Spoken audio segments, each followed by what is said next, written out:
Bah, c'est pas le paradis, les amis. Là, j'ai changé de lieu, comme vous pouvez le voir, la vue est plutôt pas mal. Par contre, c'est peut-être juste à peu près ça.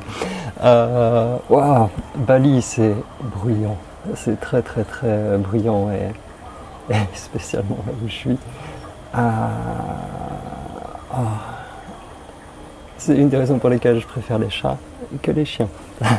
En tout cas, voilà, ça fait un peu plus d'une semaine maintenant que je suis ici. La première semaine, je suis resté chez un couple en fait de Balinais, Balinois, je sais pas.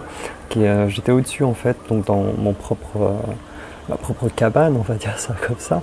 Ce qu'il faut savoir, c'est que j'ai l'impression que les bâtiments traditionnels indonésiens, je veux dire, c'est comme si vous étiez en Far West avec les bâtiments en bois et puis c'est tout, quoi. Il n'y a pas d'isolation. Donc en fait, c'est comme si vous étiez dehors en permanence, hein, avec les sons de dehors en permanence. Et c'est quelque chose. J'étais au courant, je savais que le calme était une notion relative ici. Mais là, waouh. Donc, dans le premier endroit, en fait, il a plu tout le temps. Mais bon, c'est ok. Par contre, pour dormir, je veux dire, la pluie, le vent, en gros, j'avais des boules de caisse tout le temps, quoi. Ici, ça n'a pas changé. Donc, je crois que mon conduit auditif, il a augmenté de grosseur depuis le début du voyage à Bali. Et donc, ouais, donc je suis resté là. Et pour voilà, les points positifs aussi, j'ai pu faire une petite balade en scooter avec mon hôte. Et il m'a montré un peu voilà, les villages autour, les activités qu'ils avaient, les cérémonies.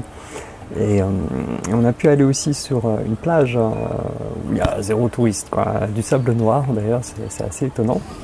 Et c'était sympa de pouvoir voir, voir comment les locaux ici,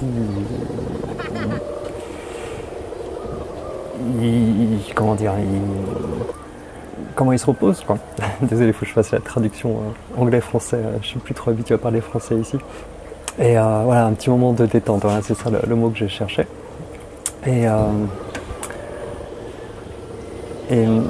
Ouais, ils adorent les cerfs-volants ici.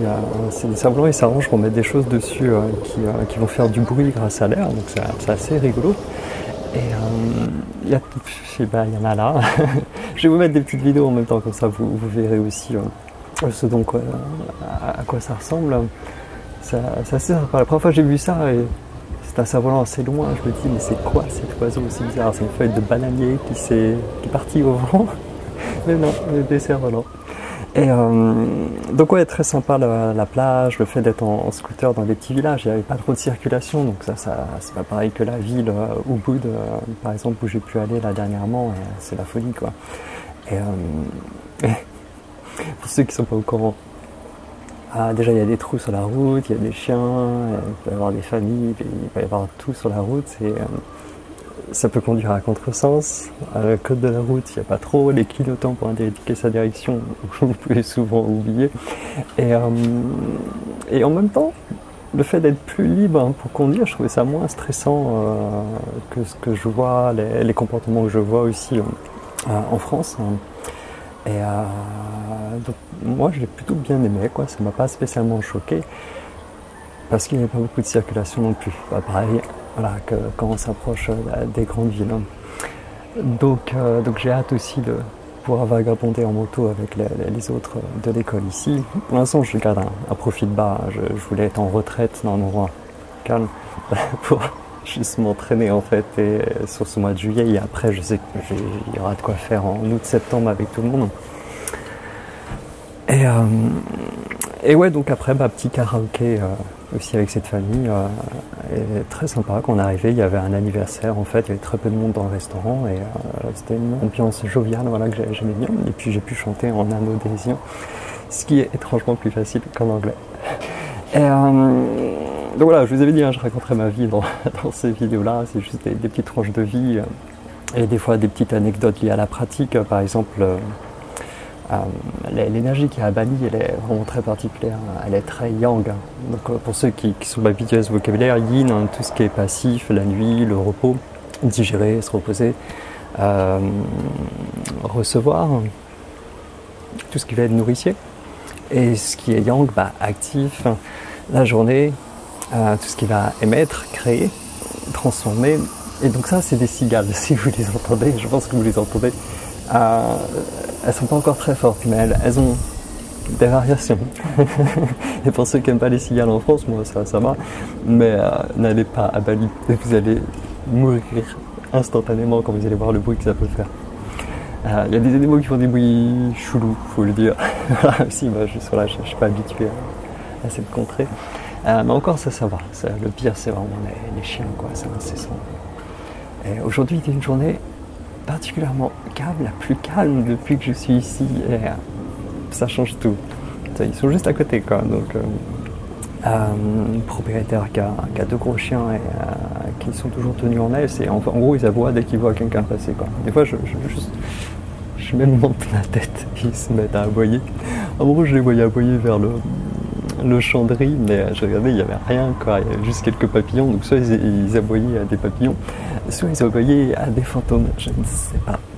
Je ne sais pas du tout. En tout cas, je préférais le chien de l'autre habitation avec ses petits yeux tout mignons.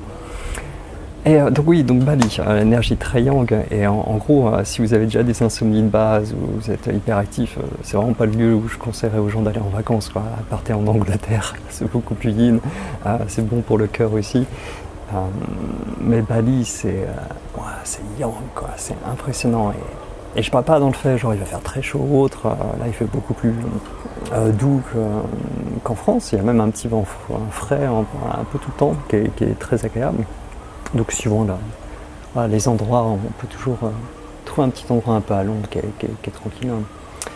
Et, mais ouais, c'est yang. Donc tout ce qui va être yin va être beaucoup plus dur à trouver, le fait, surtout pour la pratique, toutes les pratiques pour réussir à reconsolider le yin et pas aider en fait ici.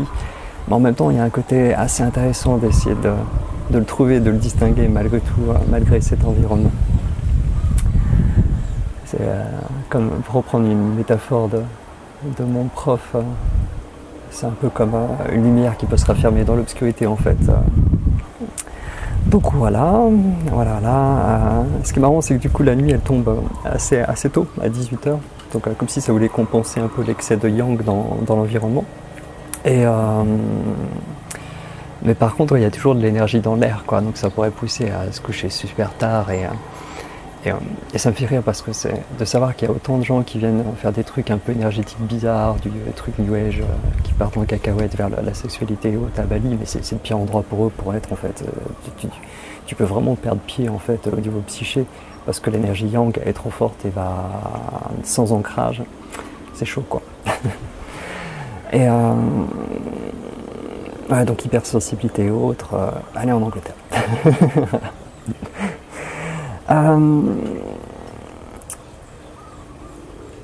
Je sais plus depuis combien de temps je suis là. Je sais plus, peut-être un peu moins de 2 semaines. Mais ouais, c'est pas des vacances, quoi. Je dois vous avouer que moi je m'attendais à pouvoir être pépère dans un coin tranquille. Et des fois c'est un sketch, quoi. Mais vraiment. Déjà ma vieille bicote, quoi, de maison, bon, c'est pas trop cher par rapport à d'autres trucs, mais j'aime pas quand c'est pas logique. Par exemple, la porte d'entrée, le loquet il est à l'extérieur, donc en gros on peut m'enfermer chez moi. Et pour la porte de la salle de bain c'est pareil, je peux enfermer quelqu'un dans ma salle de bain, mais je peux pas fermer bon, maintenant j'en fiche, mais je veux dire voilà, quoi. Mais la dernière fois, il y a un lézard énorme, moi je l'exagère un peu comme ça, avec une grosse tête, hein. Et en fait, il est encore là-haut, dans la charpente, et il fait caca de temps en temps, quoi, en plein milieu de ma chambre. Donc quand j'ai découvert ça, j'étais en train de pratiquer, puis il avait fait ça, heureusement, à 50 cm de mes pieds. Mais du coup, c'est charmant.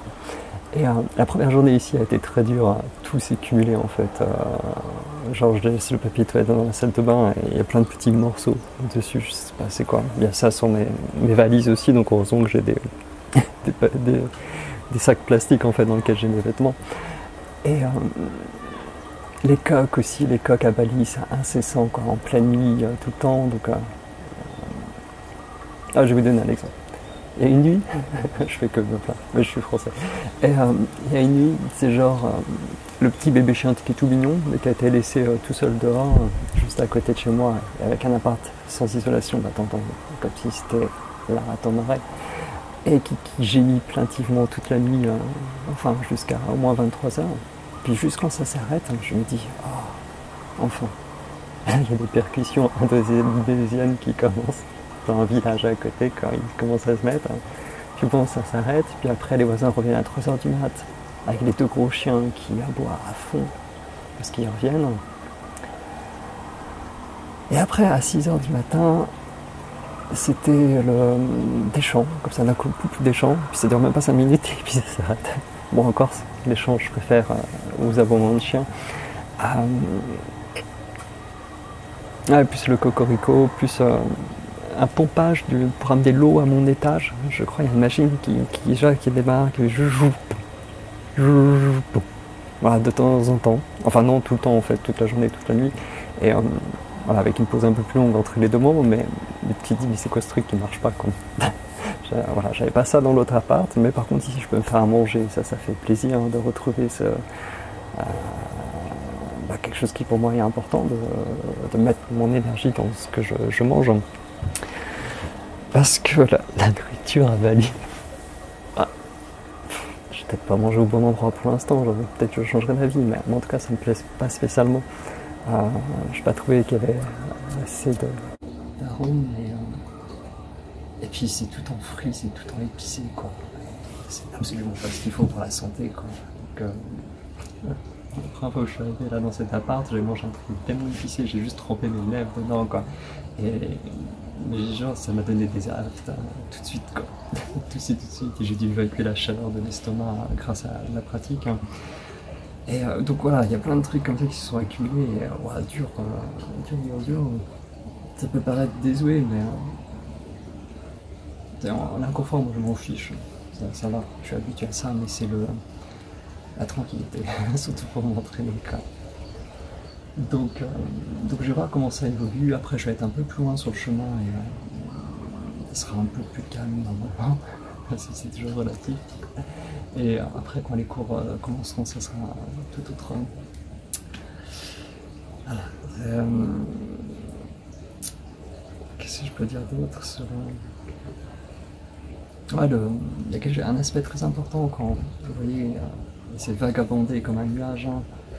Ça peut être dans plusieurs endroits différents, mais même juste d'aller à un endroit que vous ne connaissez pas, il faut reprendre ses marques. Hein. Et là, en plus, je suis pas dans la vie directe, donc c'était chiant pour la nourriture au début. Il y a tout à retrouver, ça me pense à l'administratif, quoi. Et je me suis bouffé de ça déjà pendant tellement de temps, je ne pensais pas avoir encore à perdre du temps là-dessus. Mais maintenant, c'est bon, j'ai mes marques. Hein. Et ouais, donc il y a quelque chose quand on change de lieu, de contexte, de culture, etc., de langue, qui est très intéressant pour la pratique parce que on normalise tout. Tout devient une norme. Et là, on va à un endroit qui a complètement autre chose comme norme. Donc, du coup, par contraste, on peut voir où est-ce qu'on en est. On peut mieux déceler quelle habitude reste dans notre lieu, lesquelles sont pas là, étaient liées à un lieu dans lequel on était, de pensée, d'action, peu importe. Et c'est très intéressant pour mettre au clair la psyché, mettre au clair qu'est-ce qu'on veut, c'est quoi les choses qui nous passionnent, etc. Et pour changer mes habitudes, du coup, on sort du cadre d'un coup, donc ça peut chambouler, mais c'est très intéressant, donc voilà, je prends ça comme de la pratique, tant qu'on m'empêche pas de dormir, c'est juste ça. Bon. Et ça me fascine en fait. T'as un coin qui est super sympa, quoi. Et l'être humain, je sais pas, ça lui plaît pas, il veut rajouter du stress et du bruit quand il dit mais pourquoi pourquoi. Ouais, sinon j'ai pu reprendre un rythme quand même, donc je consacre ma journée principalement à l'entraînement et je vous en parlerai un peu plus dans une prochaine vidéo.